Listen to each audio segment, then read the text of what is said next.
शुक्राने हैं गुरु के, जो आज का दिन हम सबको फिर मिला।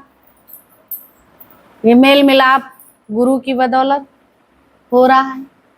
गुरु को हमेशा याद रखें। गुरु याद है तो जीवन भी सुंदर बनेगा। गुरु भूल गया तो जीवन बिखर गया। याद है तो आबाद है, भूल गया तो बर्बाद है। तो सबको याद रखना है।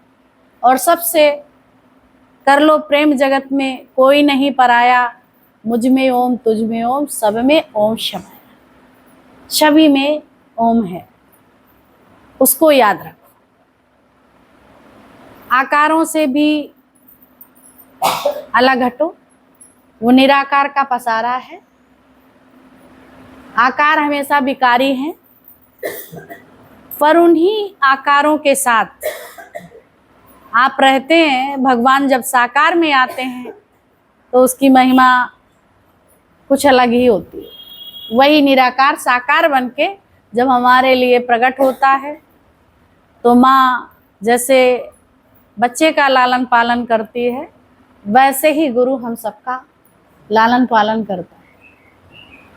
माँ बच्चे को क्या क्या नहीं करती, गंद कचड़े से सबसे हटा के साफ सुथरा और बाप की गोदी में दे देती है। गुरु भी यही करता है।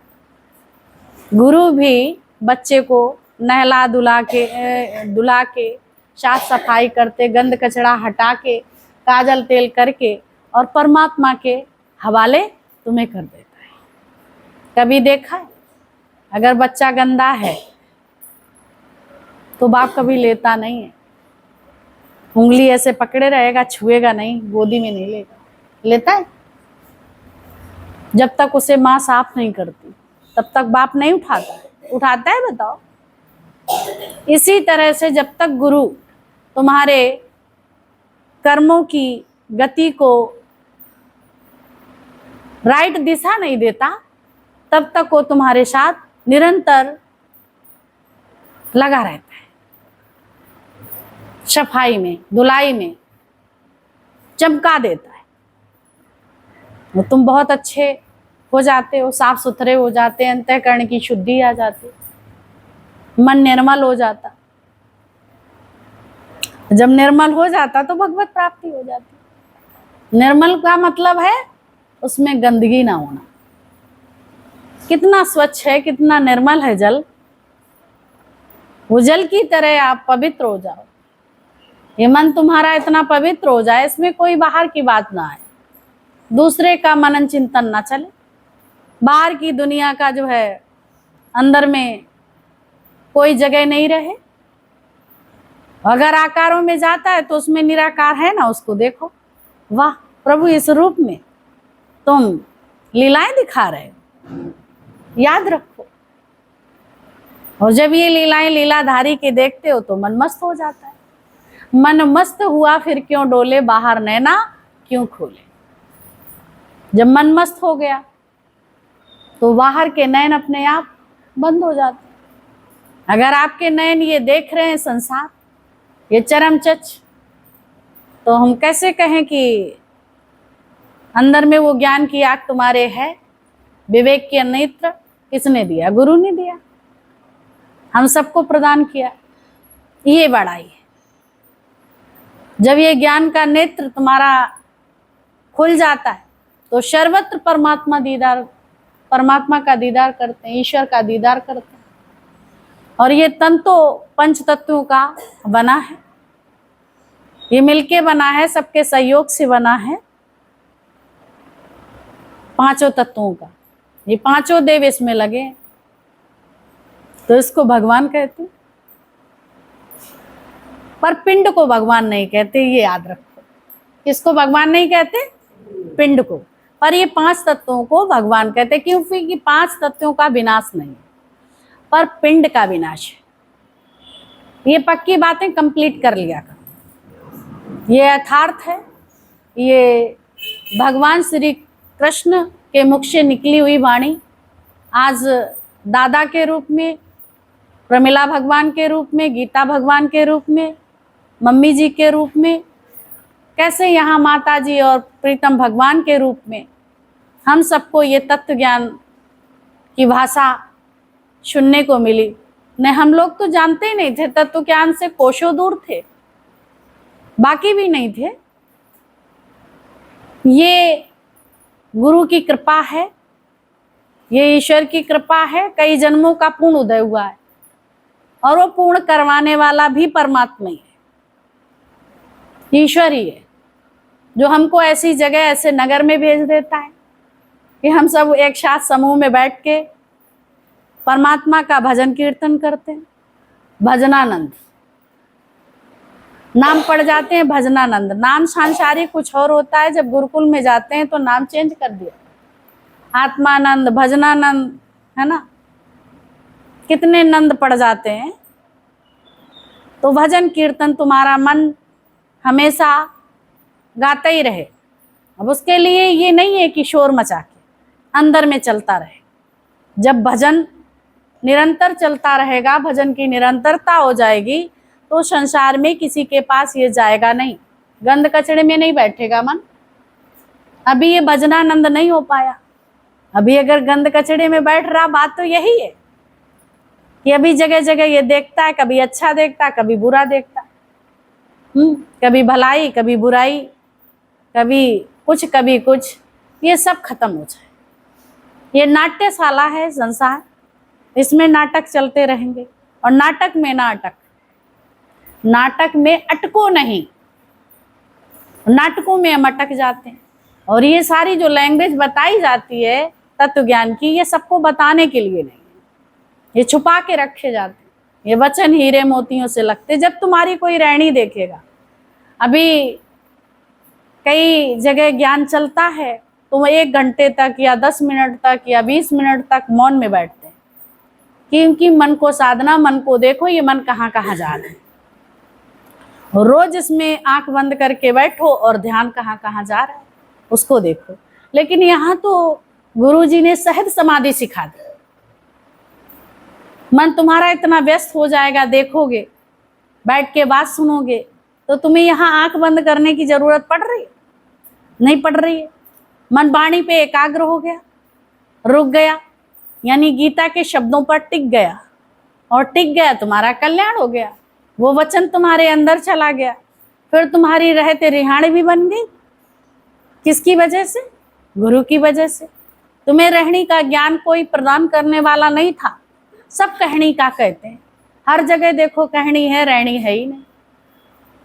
सांसारिक रहनी से सब कैसे अधोगति में जा रहे हैं, अधोगति को प्राप्त हो रहे।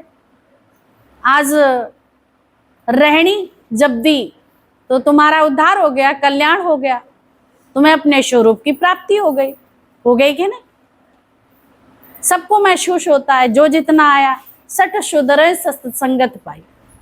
कैसे भी लोग हों और ज्ञान में बैठते रहे तो बदलाव आ जाता है कि कैसे वाल्मीकि को मिल गए, नानक जी मिल गए और उनका जीवन बदल गया, एक दिन में बदल गया, झटके से बदल गया। बोला कह रहे थे ये मेरा जीवन कैसे बदलेगा, सबने सुना कैसे अंगुलमाल का जीवन बदल गया संतों के मिलते, कैसे रविदास का संग हुआ, जीवन बदल गया।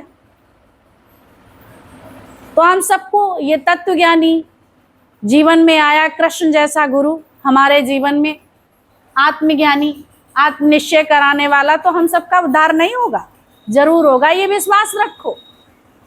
100% श्योर है, पक्का है कि आपका निश्चय जरूर, पर रास्ता आपका सही हो। यहाँ बैठे जो रास्ता बताया गया उस पे चलते चलो, इस पे डर नहीं, निर्भय होके, निर्भय होए भजो भगवान। जब कोई सच्चे रास्ते पे चलता है उसको कोई बंधन नहीं होता, कोई बांध सकता है? अगर बांधता है तो बेड़ियां तोड़ने वाला भी खड़ा है।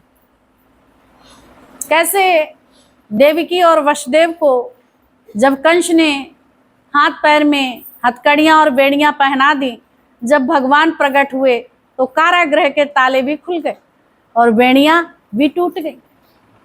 जब तुम्हारे अंदर प्रेम प्रकट हो जाएगा तो तुम्हारे ये जो बंधन क्या करें, फुर्सत नहीं है, क्या करें, ये काम है, क्या करें, इसको संभालना है, क्या करें, निकल नहीं पाते, ये शब्द तुम्हारे खत्म हो जाएंगे।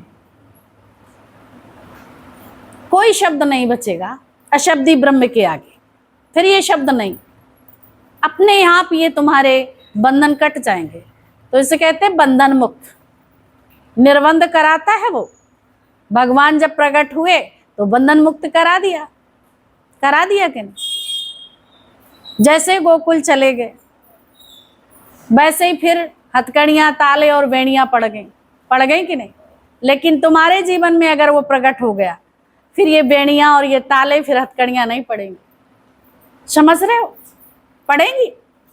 अगर एक बार तुम अपने आत्मनिश्चय में आ गए, मीरा को कोई हथकड़ी नहीं लगा सका, कबीर कोई हथकड़ी नहीं लगा सका, है ना, शिवरी को कोई हथकड़ी नहीं लगा सका, अहिल्या को कोई हथकड़ी नहीं लगा सका। भगवान से प्रेम करते रहे। कठोर दंड भी दिए गए पर दंड भी कुछ न कर पाए।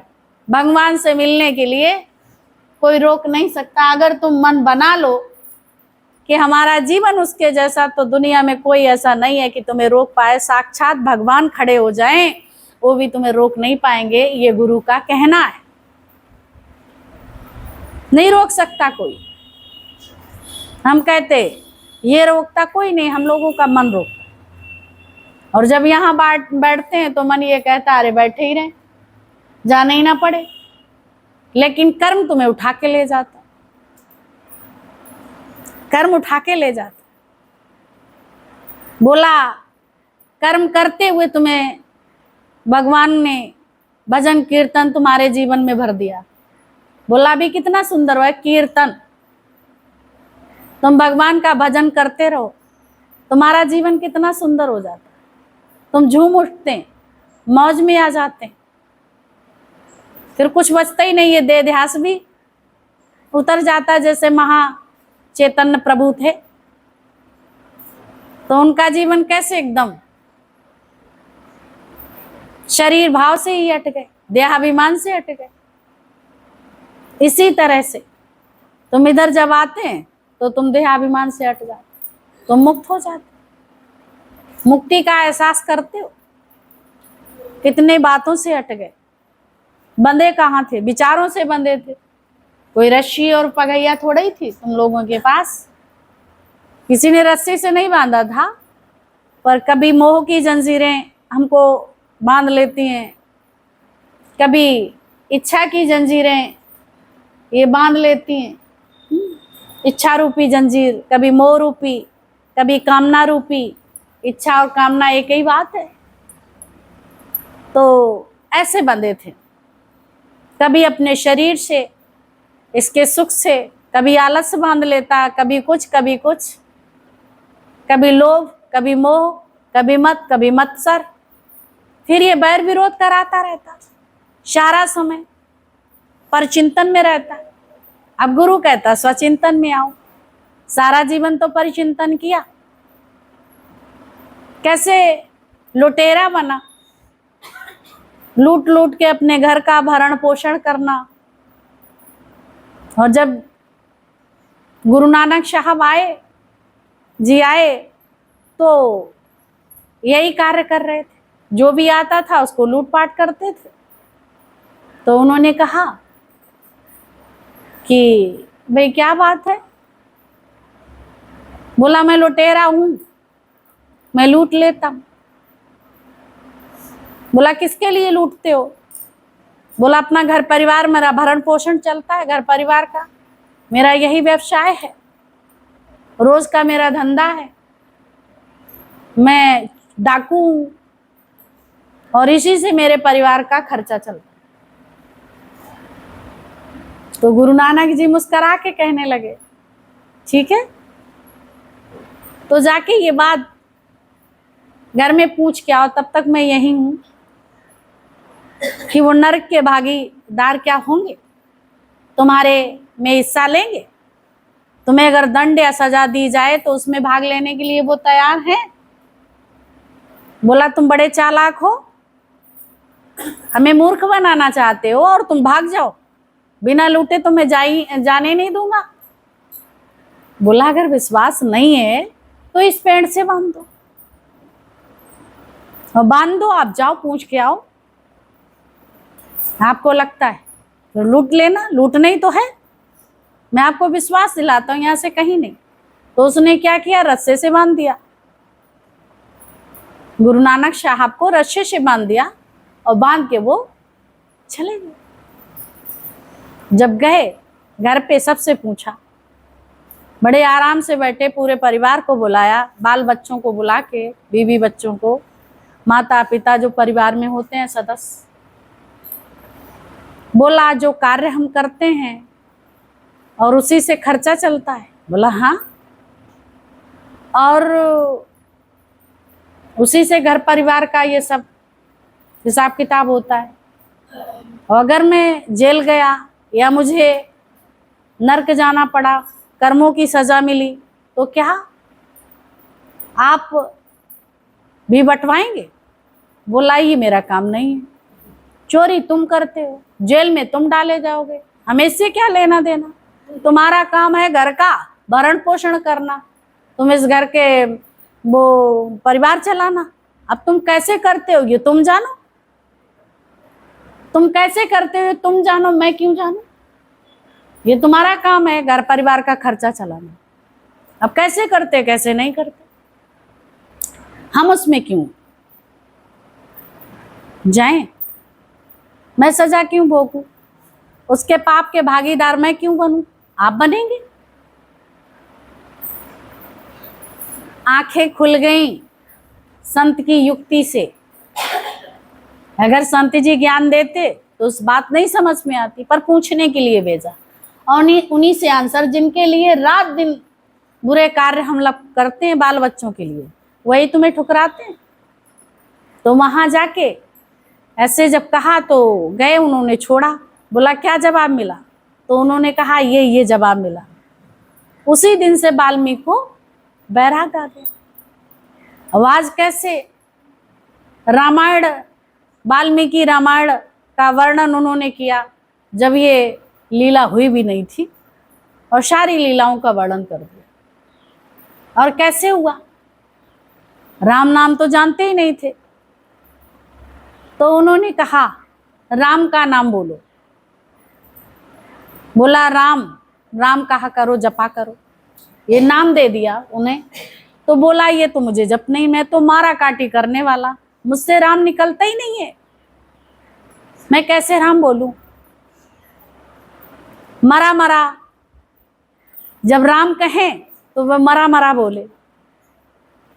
तो संत जी ने कहा कोई बात नहीं भाई, काटा मारी करी राम आता नहीं, तो मरा मरा बोलो।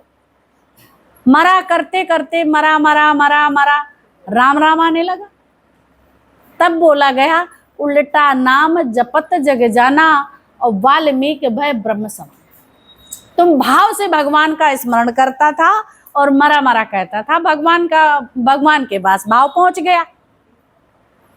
भगवान के पास जब भाव पहुंच गया, उसी मंत्र पे, संत की बात पे, संत की बात पे, एक बात पे, शब्द पे वो टिक गया और उन्हें राम की महिमा का वर्णन कर डाला। इतना बड़ा राम नहीं है, बड़ा विस्तृत रूप है राम का। तो भाव से जो जो अंदर में आता गया, उमड़ता गया, और वो नोट करते गए,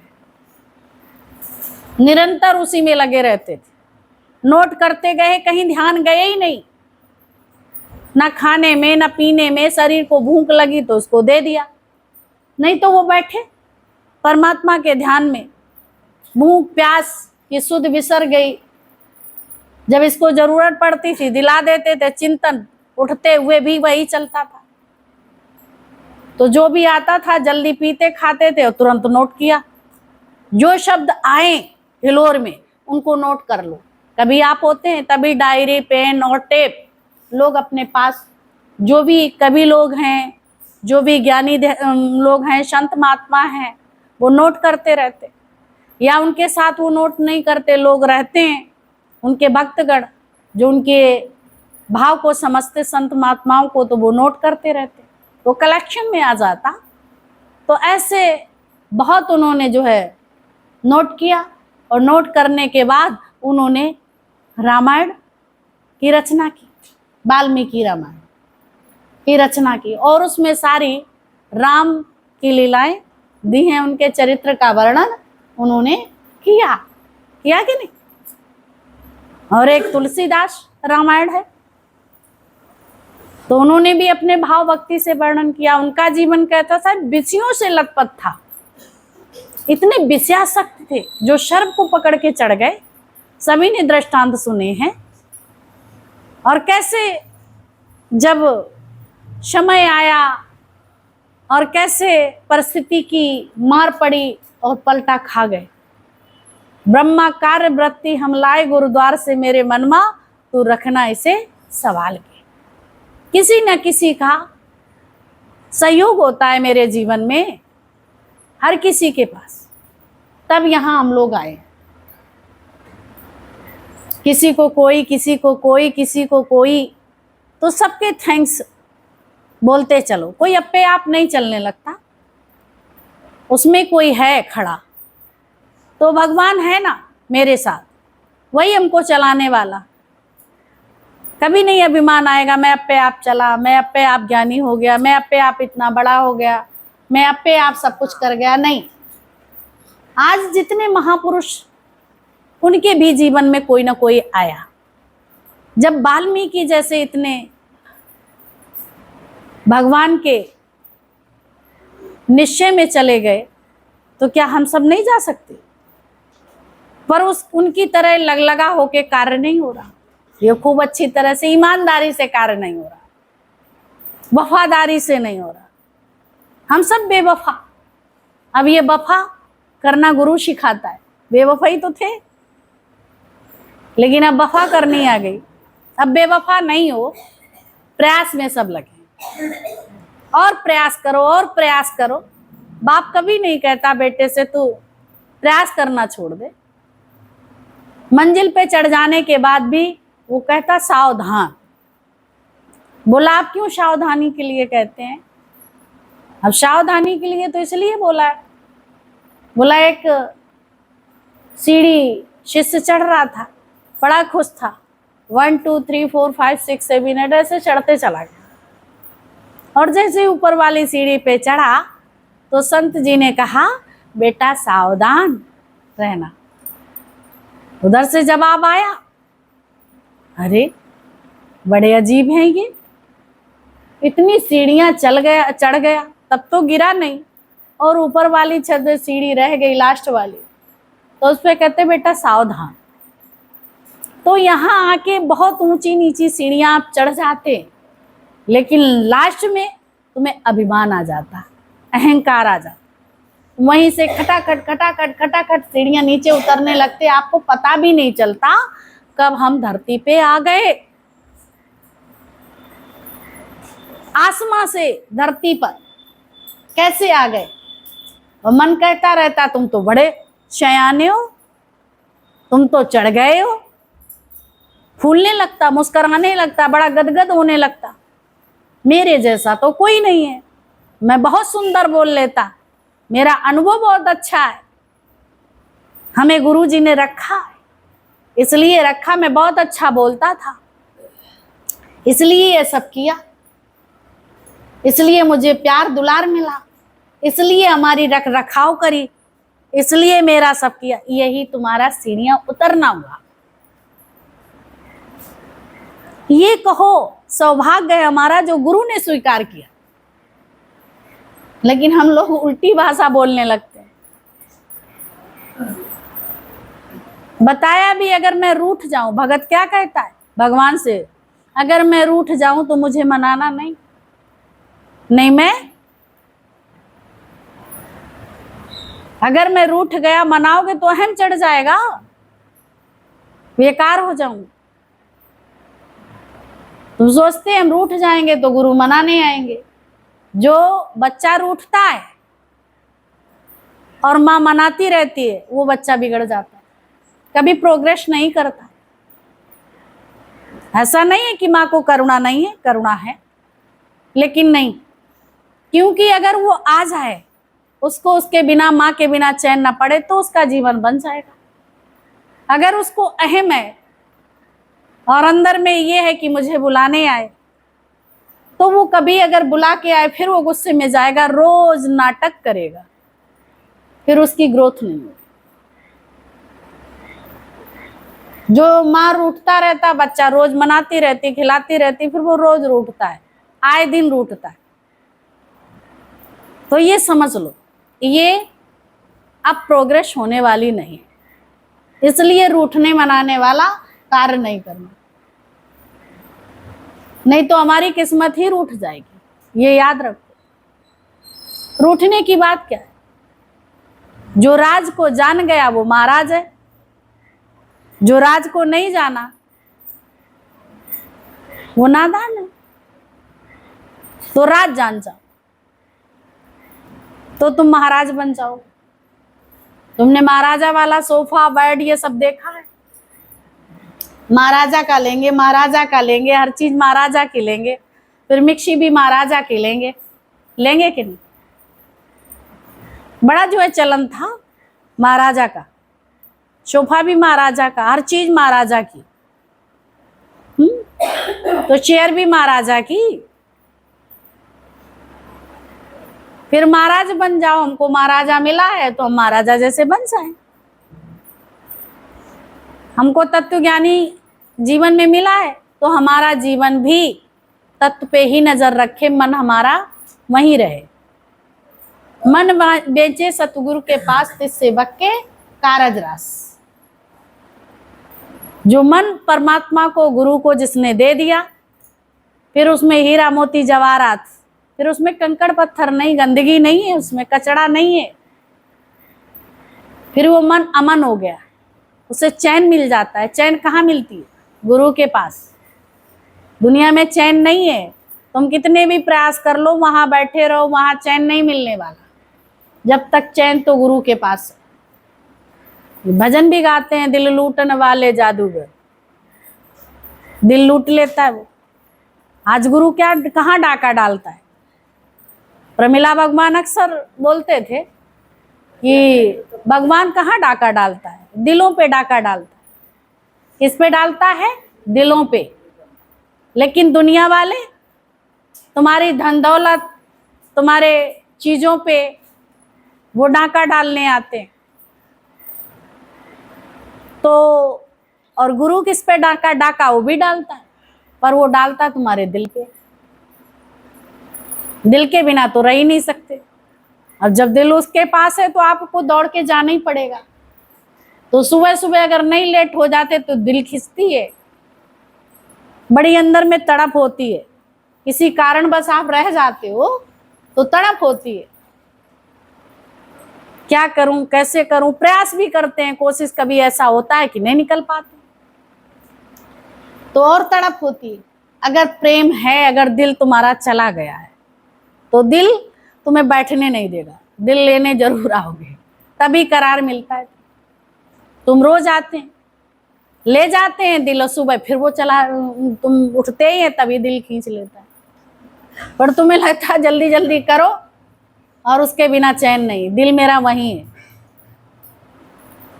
जब आते हो फिर दिल ले जाते हो, लेकिन आके तुम ले जाते हो, लेकिन वो आप बिना चाहे तुम्हारे शरीर से और दिल खींच लेता। वो निराकार की लीला है। ऐसे गोपियां भी खींची चली जाती थी। कृष्ण की मुरली बजती थी तो उनको ना कुछ सुहाता था, दिखता ही नहीं था। ऐसे ब्रह्म ज्ञान में आके तुम्हारी दशा होती है।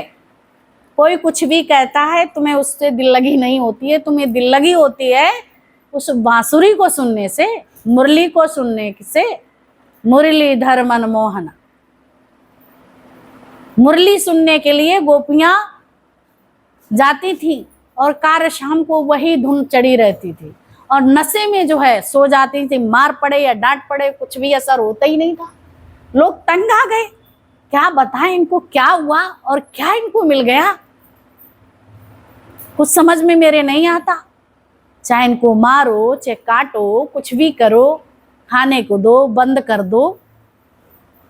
सास, ननंद, घर परिवार सब तंग। काम करें जो जितना, जैसे मुरली बजने लगे तो भाजे, उल्टा सीधा पहनावा कर लें, सजने तो बड़ी शौक से जाए, लेकिन मुरली बजने सजने ही भूल जाए, दिल दिमाग चला जाए उधर।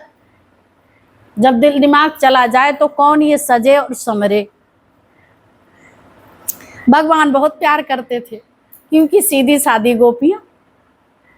प्यार किस लिए करते थे? इसलिए करते थे कि उनके भाव को जानते थे, कि सजने तो जाती हैं मेरे लिए, कि भगवान हमें देखें तुझे उल्टा सीधा काम करके, कहीं लहंगा तो कहीं चुनरी, कहीं काजल तो कहीं लाली, तो इतनी वेशभूषा 16 श्रृंगार तो करने जाती थी, लेकिन सब उठाया लगा रही ध्यान वहां।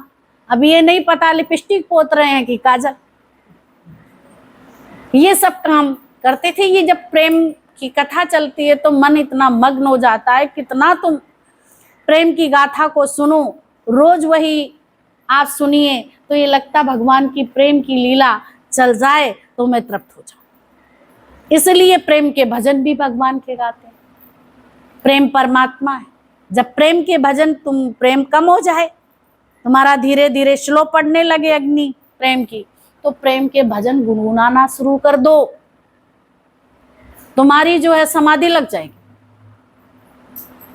और धीरे धीरे क्या होगा, पर तुम्हें बाहर से कुछ नहीं, तुम्हारा मन 24 घंटे के लिए शांत हो जाएगा भजन करते करते। फिर भजन करने की आवश्यकता नहीं है। सांस सांस सुमिरो गोविंद और मन अंतर की उतरे चित। हर श्वास में उसका सुमिरन हो रहा है, पर उसके विषय में हम जानते नहीं हैं, लेकिन आज पता चल गया ये गुरु की बदौलत। श्वास श्वास हो सुमिरन तेरा, उस दिन ये जीवन होगा सफल मेरा। जो भी भजन की लाइन है, पर सफलता की बात। जब श्वास श्वास में सुमिरन होगा, क्यों ना सफल तेरा जीवन होगा। समझ गए? जब श्वास श्वास में सुमिरन होगा। भजन भी बड़ा सुंदर चला, तत्व ज्ञान से पढ़ने, उस परमात्मा से अपने को जोड़ दो। नाता तुम्हारा उसी से, और मन उसी को मांगता है, लेकिन हम उल्टी सीधी चीजें इसके, ये ले ले, ये ले ले, ये ले ले। बच्चा कुछ मांगता है, तुम देते कुछ और रोता है, चिढ़ता है, सब फेंक देता है सामान। खुश ही नहीं होता। कहते क्या करें, किस लिए ये प्रसन्न नहीं होता, खुशी नहीं हो रहा है, मचलता है। मन को तुमने क्या क्या नहीं दिया। मन ने कहा शादी कर लो, तुम शादी करके आ, तब भी मन प्रसन्न नहीं। फिर मन ने कहा ये कर लो, बाल बच्चे हो जाएं, फिर कहा फिर भी नहीं प्रसन्न। जाने क्या क्या, ये पहन लो, ये ओढ़ लो, फिर जेबर जट्टा, जाने क्या क्या, सब बहुत बवाल है पूरा। अज्ञानता पूरा बवाल है, और उस बवाल में इतने धंसते हैं, जिसे कहते हैं दलदल। उस दलदल में धंसते चले, फिर कोई तुम्हें निकालने वाला नहीं है। इतना जो है, ये गुरु की तत्व ज्ञान की महिमा है, जो हम लोगों की चुटिया पकड़ के नारद जी के सी निकाल लाए हैं वो। न तो माया के दलदल में मन क्या क्या मांगता है, और मन को वो देते, उसको मन शांत ही नहीं होता। मन है मानस पुत्र, और इस मन को परमात्मा से जोड़ दो, मन शांत हो जाएगा। तुम इच्छा करेंगे, फिर ये दुखी सुखी होगा। तुम आनंद में रहो, हरिओम कहो, हरिओम कहो, आनंद में रहो, हरिओम का नाम लो। जैसे राम राम करके वो उतर गए, वैसे तुम हरिओम हरिओम बोलते रहो। जपा कर हरिओम तत्सत, जपा कर। यही सब महात्माओं ने जपा, एक ही है, कोई भी आप बोलिए। अभी हम बोले यहाँ पे, वो राम थे, वो कृष्ण थे, वो राधा थी, तो उन्हीं का नाम बोला जाता, जिन्होंने अपने को पवित्र किया, निर्मल किया, उनका नाम बोला जाता। उनके नाम से तुम्हारे काम सफल हो जाते। ऐसी मान लो माया है, आशा जी हैं, मालती जी हैं, अगर ये अपने को पवित्र कर ले, तुम सब अपने अंतःकरण की शुद्धि कर लो, निरीक्षा हो जाओ, कहीं मन नहीं जाए, दुनिया से पीछा छोड़ दो और भगवान के पीछे चलना शुरू कर दो, दुनिया तुम्हारे पीछे लग लेगी और तुम्हारे नाम से सारे काम बनेंगे। किनके नाम से? पवित्र, जिनका अंतःकरण, उनके नाम से तुम्हारा कल्याण, तुम्हारे कार्य होते सिद्ध। समझ गए? ऐसे तुम सब हैं नाम, पर उसके अंदर अनामी ब्रह्म है जिसका कोई नाम नहीं है। नाम रूप का नाश है, ब्रह्म का प्रकाश है शब में। तो उस राम के अंदर वो ब्रह्म का प्रकाश, वो कृष्ण के अंदर, वो राधे के अंदर, वही प्रमिला भगवान के अंदर, वही गीता भगवान के अंदर, उनके नाम लेते, तुम्हारे गीता भगवान का नाम लेते तुम्हारा कल्याण हो जाएगा, प्रमिला भगवान का नाम लेते तुम्हारा कल्याण हो जाएगा, है ना? कौन नाम? राम नाम सबके अंदर बंद है? उस परमात्मा का नाम सभी के अंदर, ऐसे तुम सबके नाम है। तो नाम रूप का तो नाश होना ही है और ब्रह्म का प्रकाश रहने वाला है, इसलिए उसका निरंतर ध्यान सुमिरन देखो चलता ही रहता है। तुम नहीं कहते हैं, तुम बोलो ना बोलो, लेकिन श्वास में तो चलता है सुमिरन, चलता है कि नहीं?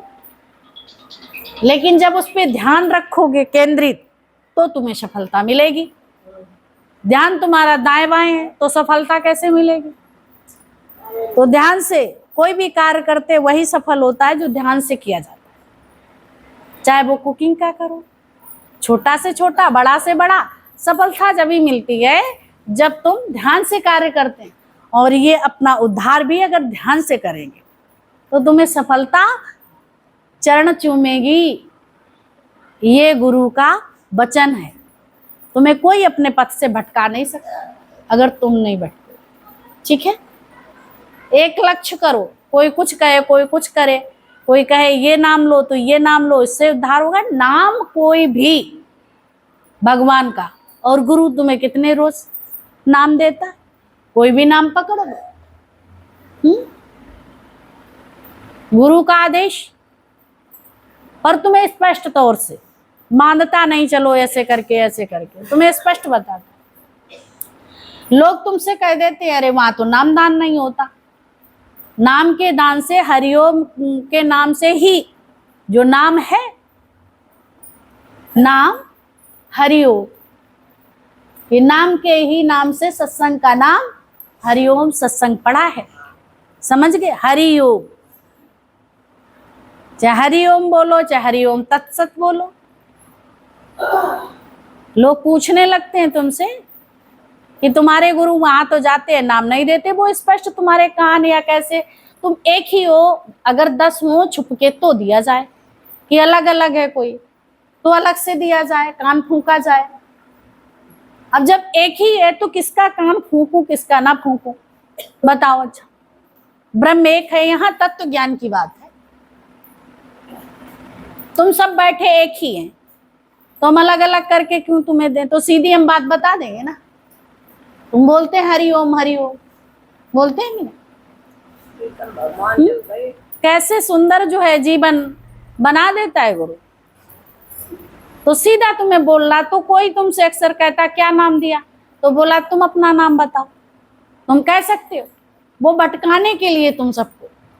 लोग कहते भैया वहां नहीं जाना, वहां तो नाम नहीं मिलता। क्यों नहीं मिलता? तुम तो सीधा नामी हो, नामी ग्रामी हो।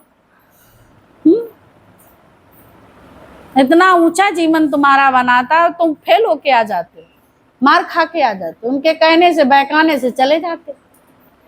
तुम्हें बिठा दिया जाए, उनको बिठा दिया। तत्व ज्ञानी में और उसमें बहुत अंतर है। कनफुक्के बहुत हैं, झोली डाल के घूमते हैं हाथ में, दिन भर ये उंगलियां घिसो। कर्म अगर अच्छे नहीं तो उंगली घिसते रहो। गुरुजी स्पष्ट कहते हैं, माला तो कर में फिरे, जीव फिरे मुख माए, और मनुआ तो दय दस फिरे, ये तो सुमरन। उठावाधरी भी करोगे, हेरा फेरी भी करोगे, कंठ में कंठी भी पहनोगे, हाथ में सिमरनी भी होगी, सब कुछ होगा, लेकिन तुम्हारे मन का मड़का घूमा, मन का तो मड़का फिर ही नहीं। तो मन का मड़का तुम्हारा प्रेम। ये गोपियां ना हाथ में लिए बेचारी काम करती हो, मारी जाती दिन भर, उन्हें होश ही नहीं रहता, मार और उसकी किसी की भगवान के अलावा। कौन सा उनके कान में नाम फूंका था? देखो गली गली में राधे राधे गूंजती है, देखो यहाँ पे गली गली में माता जी प्रीतम भगवान का नाम गूंजता है कि नहीं? जयकारा है, गुरु की महिमा का वर्णन करते चलो, हर बात में गुरु जी की महिमा का वर्णन करो, मुख पवित्र होता है। पवित्रता, ये पावन नाम, ये याद रखो। कभी ये लगता है कि क्या करें, क्या ओम को जपें, क्या इस नाम को जपें, तो ये अपनी बात कहा करो। यहाँ इसलिए बैठते हैं, चक्कर में नहीं, क्या जपने, तुम्हें तो हर चीज रोज जपाता है बैठ के। सामने या तो सिजदा कर, तो लुप्त है सिजदा करने का तू, और कहीं मैं और कहीं, ये नाम का सिजदा कौन करे। प्रीतम भगवान भी बोलते थे, प्रमिला भगवान भी इस बात को कहते थे, गुरु जी हम तुम्हें बैठ के घर पे याद कर लेते हैं। बोला घर पे याद कर लेते हैं, ये कोई बात हुई? तब उन्होंने कहा सामने या तो सिजदा कर, तो लुप्त है सिजदा करने, तू और कहीं मैं और कहीं, ये नाम का सिजदा कौन करे।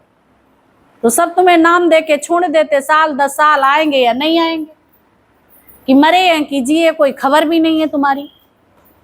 हम यहाँ रोज बिठा बिठा के, जहां जहां शहरों और कस्बों में हो रहा है, गुरु ने किसी ना किसी को बिठाया, कैसे अनेक रूप में भगवान प्रकट हुए, और सबको देखता है कौन क्या, हर जगह क्लास खुली हुई है, अटेंडेंस होती है सबकी। यहाँ तुम अपनी हाजिरी भरवाते हो, और हाजिरी भरवाने के साथ साथ मन को भी हाजिर रखना होता है।